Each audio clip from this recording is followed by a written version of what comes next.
And we're rolling. What's up, family? My name is Mary Kate. I'm a registered yoga teacher and advanced yoga nidra facilitator. Yoga nidra is a meditation practice. I will surely get into that at a later video, talking about what that practice looks like, how you can benefit from it, so on and so forth. Before I get into more detail about these different meditation practices and techniques, I thought I would just make a video about mindfulness in general. What is it and why the hell would anybody care to practice being mindful? Mindfulness, I think the easiest way to describe it is coming into alignment with the present moment. We're not analyzing what happened a week ago or 5 years ago. We're not concerned about what's going to happen tomorrow. We're not worried or anxious about what's coming in the future. We're not creating and fabricating these stories of like what ifs and what could happen potentially. We're not getting caught up in false realities, right? We're here, we're present, we're only concerned with what is happening right now. Why would anybody want to practice mindfulness? Well, I'll tell you why. Is because we are so stressed, like unbelievably stressed as a collective, as a society, as a species. Like, we are not meant to be stressed like this. An analogy that I really like, that I was taught, was the analogy of a tiger. If 1,000 years ago, a man was in a room and a tiger walked in, you will have fight or flight, right? Of course, like, we need that fight or flight ability. We need to be able to get ourselves out of harm's way in a fast manner. So if the tiger comes in, I can flight, I can run and get the hell out of there and hopefully get away, or I can fight the tiger. Of course, that might end poorly both ways, I'm sure, if I was in front of a tiger. Today, we don't have imminent danger to our lives on a day-to-day basis, right? We're not facing tigers every day, but the tiger, it never leaves us, all right? And stay with me here. The tiger is our work.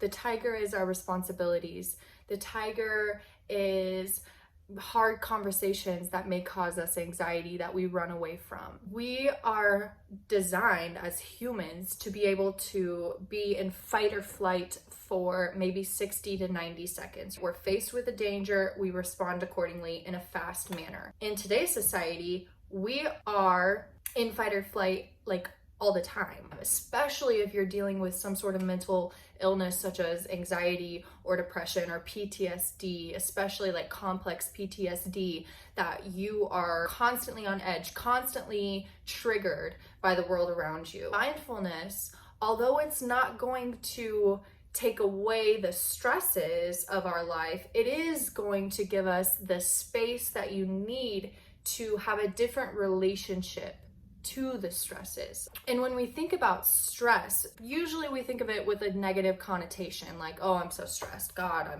got work, I have school, I'm so stressed. It's not necessarily a bad thing. For example, if you are in the gym working out, you're literally putting stress on your body by lifting weights, by running on the treadmill, whatever it may be. Like, you're literally putting stress on the body. But of course, that's pushing your limits so that you can gain muscle or build stamina in your running, whatever it may be. So there can be good stress. There's a lot of bad stress though, a lot of bad stress. And when this stress, when we cannot handle the amount of stress that we're under, that eustress, that good stress, that healthy stress, passes the threshold and starts to become distress. So when we have distress on our body, that's when we really start to break down. I could talk for hours about how stress affects the body on a psychological level, but also on a physiological level. Like, it raises your inflammation, it causes your immune system to be weakened. So there's a lot of problems when we're under chronic stress.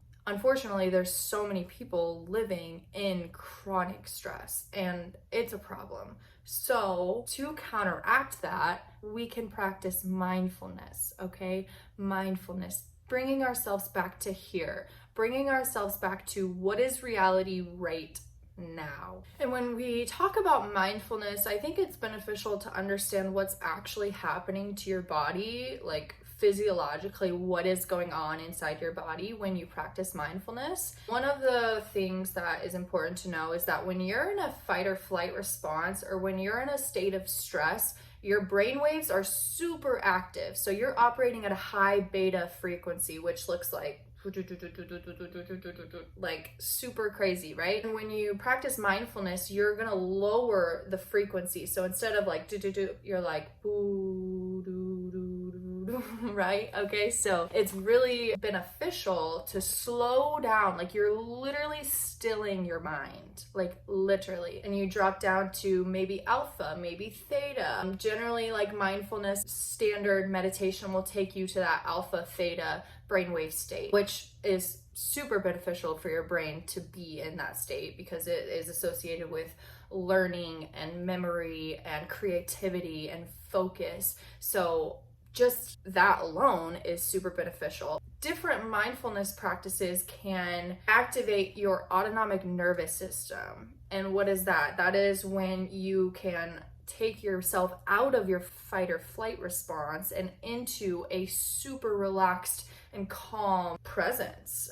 So imagine you're in a state of panic. What happens? You start breathing from your chest. You're like I've been there. I've had panic attacks like that. You just feel like a tightness in your chest and in your throat here. Mindfulness is a way for you to maybe breathe a little deeper, sit up a little straighter, and allow your breath to enter your diaphragm, which is where it's designed to go. Your breath is supposed to go all the way through, not just stop here. When you take a deep breath, sending that breath all the way to your diaphragm, to your belly, you're activating your parasympathetic nervous system. If you're operating from your sympathetic nervous system, there's two factors that could be playing into that. External factors, which are, your diet or lifestyle habits, your job, your work, anything that, is external coming in that can affect you. On the flip side of that are the internal factors. So it's how you're responding to these external things that are coming in all the time. A lot of stress is coming in from the outside world. We know this. And sometimes, most of the time, there's not going to be much we can do about that unless we really change our circumstances. Back to the idea of eustress and distress, there's something called your allostatic load. Your allostatic load is your personal threshold, so to say, how much stress your body can handle before that stress starts to negatively impact your system. Now, when we practice mindfulness, you are increasing that allostatic load. You are increasing your ability to handle the amount of stress that's being brought on your life, because we cannot control what's going to come into our life. What we can control is our response to these things. Practicing mindfulness will give you the space necessary to respond differently. And maybe you won't respond differently. Maybe you'll respond the exact same way. And that, my friends, is called habits. We get into habits of repeated negative behaviors. But let me tell you this, when you practice mindfulness, you will have the opportunity to make the change. For example, if I'm triggered by my sister coming in and telling me to do something, and I'm always respond negatively to that. I always respond with bitterness or judgment projected back onto her. So the next time she comes in, I've been meditating, right? I've been practicing my mindfulness. The next time she comes in and she says the same old thing, pisses me off again, but I pause, maybe even just for an instant, I pause. I consider responding a different way. Even if I don't respond in a positive way, I still have that space. I still have that awareness of choice. I can choose how I'm gonna respond. I'm not just gonna automatically just go into my old negative behavior. I have the space. I can tell you this much from my practice, my personal practice. I have struggled with depression and anxiety and panic attacks in the past. I would have these things that I called episodes. I would have an episode, every maybe once a month or so, where I was just 2 days, I was just useless. I couldn't do anything except just lay in bed and cry and hate my life. Literally, I was just miserable. And before this episode came, I could feel it coming on. I could feel it building. I could feel the tension building around me, building up to that episode. It was like a tornado was coming into my life. Practicing mindfulness won't necessarily take the tornado away. It won't make all the tornadoes never come near you again.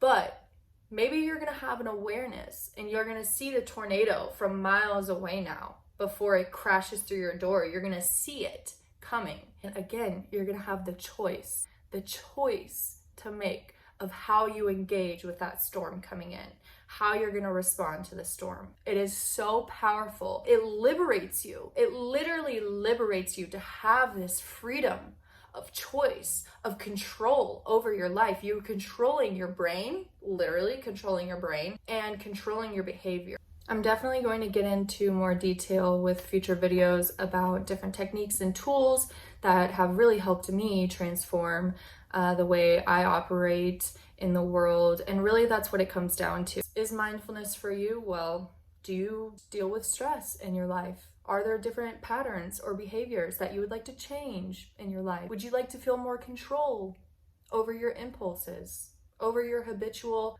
patterns of thought? If any of those questions resonate with you and you're like, yeah, I want to see change in my life. Yeah, I'm ready to have a new relationship with the world around me. I want to deal with my stress in a more healthy way. Then mindfulness is for you, my love. And mindfulness, the best thing about it is that it is absolutely free. It's free for you to just sit with yourself in the present moment and just be here. To just be here now.